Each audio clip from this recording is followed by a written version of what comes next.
दोस्तों, मैं आप सबको आपके YouTube चैनल में से क्लास में एक बार फिर से स्वागत करता हूं। आज हम लोग क्लास 11 के मैथ को कंटिन्यू करेंगे। आईसीएसई बोर्ड का होगा और चैप्टर का चालू किया था। मैं एक क्वेश्चन है सीरीज को चैप्टर को चालू किए थे और हम लोग क्वेश्चंस बोर्ड पे लगवा देते हैं। और पहला क्वेश्चन मैं यहाँ पे करने की कोशिश करूंगा, आप लोग ध्यान से देखिएगा। अच्छा क्वेश्चन है, पेपर में भी आया हुआ है और ऐसे ही पेपर में क्वेश्चन बनते भी हैं। तो पहला क्वेश्चन आपकी स्क्रीन पर लगा दिया जाए, बाकी मैं एक बार रीड कर देता हूँ। मेरे पास बुक रखी हुई है। The fourth term of AP is equal to 3 times its first term and the seventh term exceed twice the third term by 1. Find the first term and the common difference of the AP. हमें क्या क्या दिया हुआ है, क्या क्या चाहिए, मैं आपको बता देता हूँ। यहाँ पे हमें यहाँ पर गिवन दिया हुआ है फर्स्ट टर्म यहाँ पे, ठीक है। पहला क्वेश्चन है, यहाँ पर गिवन क्या क्या दिया हुआ है ये देख लेते हैं, ठीक है। मार्कर चेंज कर लो, चलिएगा।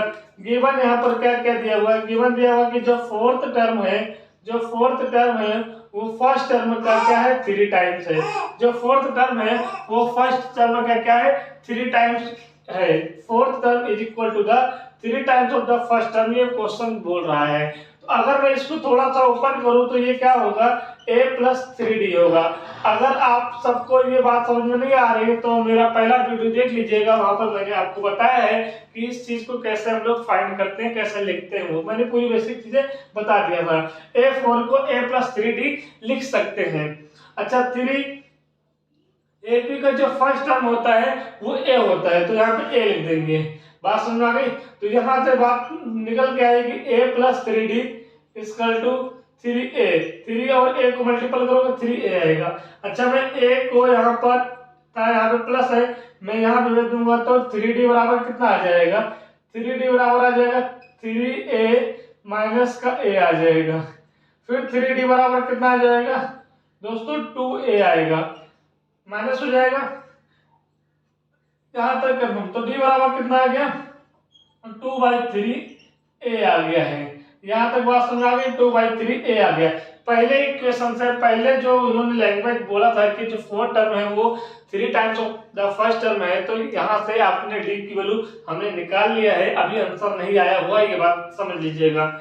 फिर क्या बोल रहा है, फिर बोल रहा है कि जो 7 टर्म है, ठीक है, 7 टर्म है वो, फिर पढ़ देता हूं मैं। 7 term exceed twice the third term, third term का twice the third term by 1, ठीक है। ये क्वेश्चन दिया हुआ है, फिर से पढ़ दूं, आप लोग एक बार पढ़ लीजिएगा। 7 term exceed twice the third term by 1, मतलब कि तीसरे टर्म का 2 गुना है और 1 अधिक है, ये बोल रहा है, ठीक है, हिंदी लैंग्वेज में। तो मैंने यहाँ पे लिख दिया, जो 7 टर्म है वो तीसरे पद का, तीसरे टर्म का 2 टाइम्स है और 1 अधिक भी है। तो अधिक का मतलब क्या हो गया, बढ़ जाना, प्लस कर दिए। तो यहाँ पर क्या करेंगे, a7 का मतलब क्या हो गया, a + 6d। बात समझ आ गई? यहाँ पे क्या हो गया 2, और a3 का मतलब क्या हो गया, a + 2d + 1। बात समझ आ गई? यहाँ से फिर क्या होगा, एज इट इज इसको ऐसे ही लिखेंगे, यहाँ कोई भी दिक्कत नहीं है। यहाँ पर 2a आएगा, अंदर में देंगे, यहाँ पे 4d हो जाएगा, +1 हो जाएगा। बात समझ आ गई? बात समझ आ गई है। यहाँ पे 6d है और इधर लेकर आएंगे -4d हो जाएगा। फिर एक काम कर देंगे, यहाँ पे 2a है, ये वाला a उधर जाएगा तो क्या हो जाएगा, -a आ जाएगा, +1 आ चुका है। तो इन दोनों को माइनस करो, कितना आएगा, 2d = a + 1। तो यहाँ से d की वैल्यू क्या रखना है, 2/3a रखना है, = a + 1। तो यहाँ से सॉल्व करो, कितना आएगा, 4a/3 = a + 1 आ जाएगा। यहाँ तक बात, a यहाँ पर पॉजिटिव उधर जाएगा तो निगेटिव हो जाएगा, इसको नोट कर लीजिए, आगे हम आपको यहाँ पर बता दे रहे हैं, ठीक है। यहाँ पर 4a/3 - का a = 1। तो यहाँ पे कितना आएगा, एलसीएम में होगा 3 आएगा, यहाँ पे 4a - का 3a = 1, ठीक है। तो a/3 = 1। तो a की वैल्यू कितनी आएगी दोस्तों, 3 आ जाएगी। a की वैल्यू 3 आएगी, तो a की वैल्यू यहाँ पे पुट कर दो, 2/3। a की वैल्यू आपकी यहाँ पे आ गई है, a की वैल्यू यहाँ पे आ गई है, तो ए की वैल्यू उसमें पुट कर दोगे तो डी बराबर कितना आ जाएगा 2/3 मल्टीप्लाई ए की वैल्यू 3 से 3 कट कर दोगे तो डी इक्वल टू कितना आ जाएगा 2 आ जाएगा। तो इस क्वेश्चन का आंसर ए इक्वल टू 3 और डी इक्वल टू 2 आ चुका है। तो क्वेश्चन समझ में आ गया। फिर से एक बार थोड़ा सा रिवीजन करा देते हैं। लैंग्वेज क्वेश्चन एपी में बनते हैं, इसको हम लोग एपी चैप्टर बोलते हैं, और ये फर्स्ट ईयर में क्या है, इक्वेशन एंड सीरीज चैप्टर का नाम है। ठीक है, तो चलिए कोई दिक्कत नहीं है। आपके पास बोला गया था कि A4 मतलब जो फोर्थ टर्म है वो फर्स्ट टर्म का क्या है, first term is equal to 3 times of numbers. ठीक है, मतलब फर्स्ट जो फोर्थ टर्म होगा वो पहले टर्म का कितना होगा 3 गुना होगा। ठीक है, तो इसको इक्वेशन बना लिए।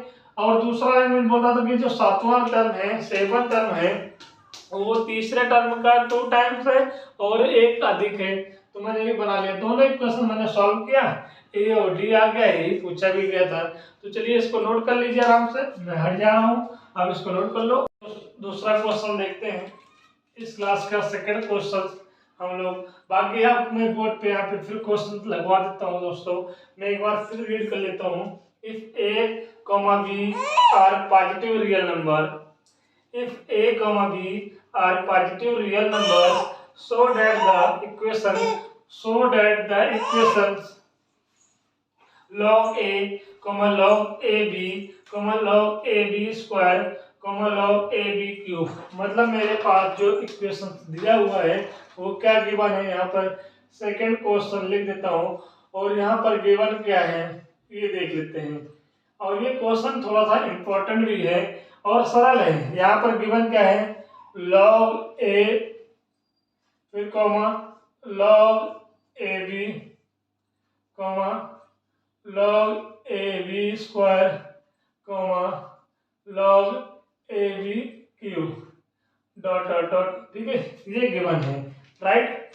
If a comma b are positive real numbers so that the equations log a log ab log ab square log ab cube dot dot is and AP, ये सारे क्या है एपी में है, ये सारे नंबर्स क्या है एपी में, ये सारी सीरीज क्या है एपी में है। ठीक है, यहाँ तक। Also find is journal term, journal term का मतलब मुझे ए एन चाहिए, ए एन यहाँ पर फाइंड करना है। तो सबसे पहले आपको यहाँ पर पता होना चाहिए कि जो एपी सीरीज दिया हुआ है, एपी सीरीज का ए फर्स्ट टर्म क्या है।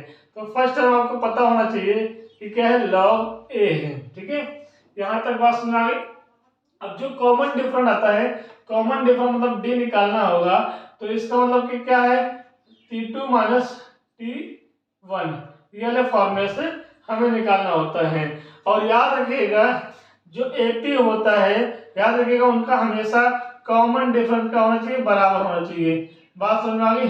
A2 माइनस A1 A3 आएगा, यहाँ पे A3 माइनस का A2 फिर इसका टू A4 माइनस का A3। बात समझ में आ गई। किन्हीं दोनों के बीच का जो कॉमन डिफरेंस होगा वो हमेशा बराबर होना चाहिए। चेक कर लेते हैं बाकी कॉमन, अगर ये एपी में तो इसका मतलब कॉमन डिफरेंस का बराबर होगा। अगर मैं पहली बात करूँ D1 निकालूं, D1 मतलब कि मैं क्या फॉर्मूला लगाऊंगा, यहाँ पर A2 माइनस का A1 लगाऊंगा। A2 कितना है दोस्तों, तो log AB है, उसका बाद माइनस A1 कितना है, log A है। बात समझ आ गई। और आपको पता होना चाहिए, लॉग की थ्योरम पता होना चाहिए कि अगर log m minus log n होता है, माइनस में होता है, तो इसको मैं log m/n भी लिख सकता हूँ। ठीक है, ये फॉर्मूला होता है लॉग का।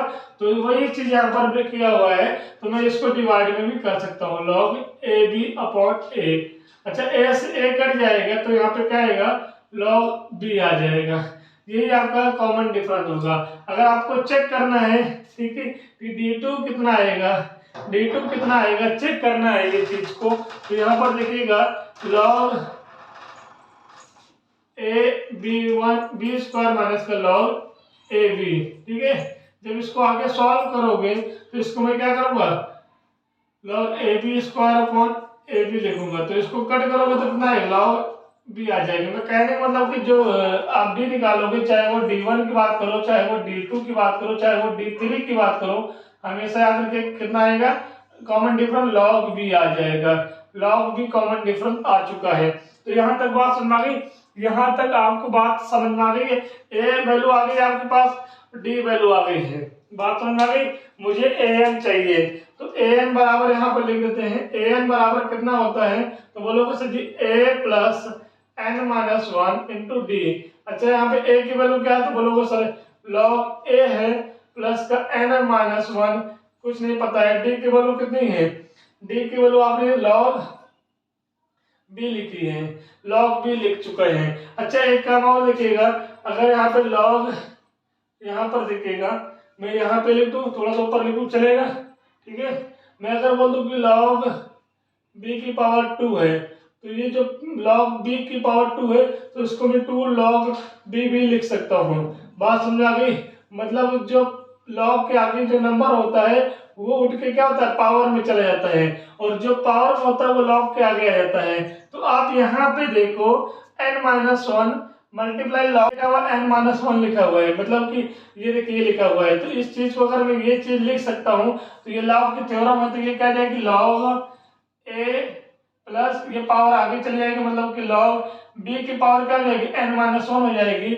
और अभी आपने बताया कि जब माइनस में होता है डिवाइड होता है, अगर ये प्लस में होगा तो मल्टीप्लाई होगा, ये प्लस में होगा तो अगर लॉग दो लॉग हैं और बीच में प्लस साइन लगा हुआ है, तो इसके बेस को लॉग लिखो और बेस को मल्टीप्लाई कर दो, ए बी की पावर n माइनस वन।